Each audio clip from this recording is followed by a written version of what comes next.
Ashwini Kumar Jha, वुडवाइन modern school Darbhanga के अष्टम कक्षा के संस्कृत विषय के लिए ये दूसरा वीडियो लेकर आया हूँ। पिछले कक्षा में आपने जानकारी प्राप्त किया पुरुष और विभक्तियों के बारे में। जैसा कि आप जान गए होंगे कि पुरुष 3 प्रकार के होते हैं। प्रथम पुरुष वो होता है जिसके बारे में हम बात करते हैं। मध्यम पुरुष वो होता है जो आपकी बातों को सुनता है, और उत्तम पुरुष बोलने वाला। तो तीनों पुरुषों में 3 वचन होते हैं। जैसे किसी के बारे में बात करते हैं तो वो एक वचन भी हो सकता है, वह जा रहा है, या वे दोनों जा रहे हैं, वे लोग जा रहे हैं। तो सह तौ ते। और सुनने वाला भी एक वचन, द्विवचन और बहुवचन भी हो सकता है। जैसे एक आदमी कोई सुन रहा है आपकी बात, तुम, यूयम। 2 व्यक्ति यदि सुन रहा है तो युवाम, तुम दोनों। और 2 से ज़्यादा यदि हो तो संस्कृत में बहुवचन में उसका प्रयोग होता है, यूयम, तुम लोग। और उसी तरह बोलने वाला भी अहम, मैं, हम दोनों, आवाम, और वयम, हम लोग। ये पुरुषों की जानकारी आपको हो गई। इसको मैंने थोड़ा सा दोहरा दिया। अब देखिए, धातु के बारे में आप जानते होंगे, या नहीं भी जानते हैं तो फिर से जान लीजिए। धातु का मतलब होता है क्रिया, और क्रिया का रूप भी पुरुष की तरह ही होता है। प्रथम पुरुष, मध्यम पुरुष और उत्तम पुरुष। इसमें आपके पाठ्यपुस्तक में सबसे पहला धातु जो हमने देखा वो दृश्य धातु का है, और इसका लट लकार मैं आपको दिखाता हूँ।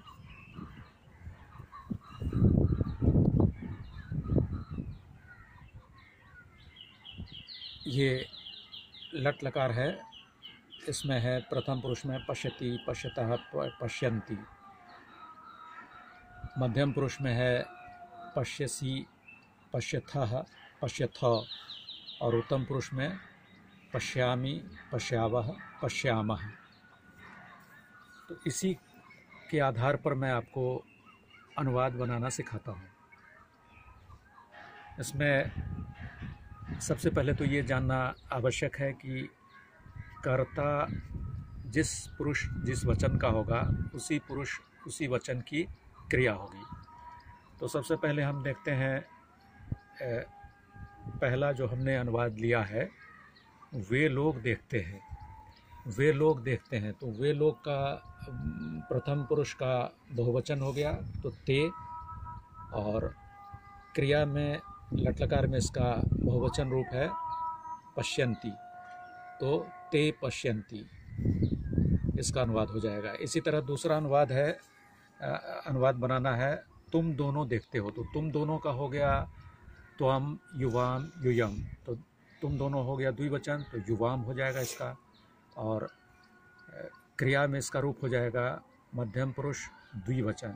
तो मध्यम पुरुष द्विवचन में है पश्यथः, तो युवाम पश्यथः। और एक और उदाहरण मैं प्रस्तुत कर रहा हूँ, मैं देखता हूँ। तो उत्तम पुरुष एक वचन है मैं, इसका संस्कृत है अहम।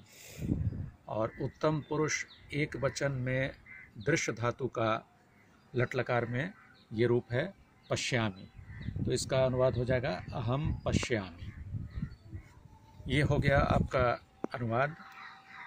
और इसी को बनाने के लिए ये बहुत सरल है, और ये इसका तरीका है। लेकिन इसको क्रमशः जब आप आगे पढ़ेंगे तो कुछ कठिन अनुवाद भी आएंगे, और इसको सीखने के बाद आप जो भी संस्कृत की पाठ्यपुस्तकों को देखेंगे तो उसको स्वयं अर्थ करना समझ लेंगे।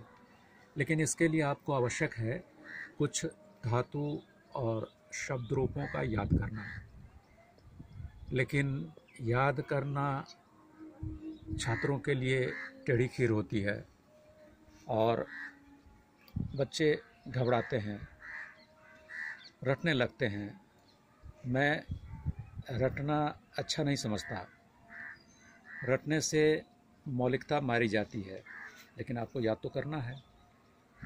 तो इसके लिए मैं कुछ मनोवैज्ञानिक तरीका बताता हूँ। अब एक सवाल आपसे है कि आप के बहुत सारे दोस्त हैं और अपने दोस्तों के नाम आपको खुद ब खुद याद हो जाते हैं। आपने कभी उनके नामों को रटा नहीं। आप जिस नगर में रहते हैं, मोहल्ले में रहते हैं, उसके नाम आपको याद हो जाते हैं। आपने कभी रटने की कोशिश नहीं की, फिर भी आपको याद रखते हैं। तो ये क्यों हुआ? इसलिए कि इसको अनायास ही बार बार दोहराया जाता है। अपने दोस्तों के नाम आप कई बार लेते हैं, जब भी मिलते हैं उसका नाम लेते हैं और उसका नाम आपको याद हो जाता है। तो इसी तरह ये भी है, जब तक अब अभ्यास करेंगे तो अपने आप आपको ये चीज़ें याद हो जाएंगी। तो इसकी मूलभूत बात है अभ्यास। तो अभ्यास आप कैसे करेंगे? कम परिश्रम से याद करना चतुराई है, और वही चतुराई मैं आपको बता देता हूँ। कम से कम आप इसको 5-10 बार, यदि रटना ही हो तो 5-10 बार इसको रट लें और अपने परिश्रम को व्यर्थ न करें। उसके बाद आप उसको लिख लें, किसी भी कागज़ पे लिख लें। तो एक अंग्रेजी में कहावत है, writing makes a man perfect, और ये बिल्कुल सही है, क्योंकि लिखने से आपकी मांसपेशियां स्मरण रखने के कार्य में आपके दिमाग के साथ साथ लग जाती हैं, तो ज़्यादा अच्छी तरह से वो आपको स्मरण हो जाता है। और दूसरी बात है कि लिखने के बाद आप उसको ऐसा करें कि उसको ऐसे जगह पे जहाँ पे आप ज़्यादा समय व्यतीत करते हों वहाँ चिपका दें, और जब भी आप वहाँ पहुँचें तो उसको एक नज़र ज़रूर देख लें। और इस तरह आपका वो याद की हुई चीज़ को दोहराना बारंबार हो जाएगा, कई बार हो जाएगा, और इससे आपको वो चीज़ें याद रह जाएंगी। तो है ना ये बहुत अच्छा सरल तरीका। अब आपको मैं कुछ गृह कार्य असाइनमेंट दे रहा हूँ। अब जैसा मैंने बताया था उसी तरह से संस्कृत भाषायाम अनुवादम कुरुतः। ये वह देखता है, वे दोनों देखते हैं, तुम देखते हो, तुम लोग देखते हो, हम दोनों देखते हैं, हम लोग देखते हैं। इसका आपको अनुवाद करने का प्रयास करना है। यदि आपने सही बना लिया तो बड़ी अच्छी बात है, यदि नहीं भी बनाया तो मैं इसका जवाब आपको अगले वीडियो में दूंगा। इसी के साथ मैं इस वीडियो को समाप्त करता हूँ। धन्यवाद।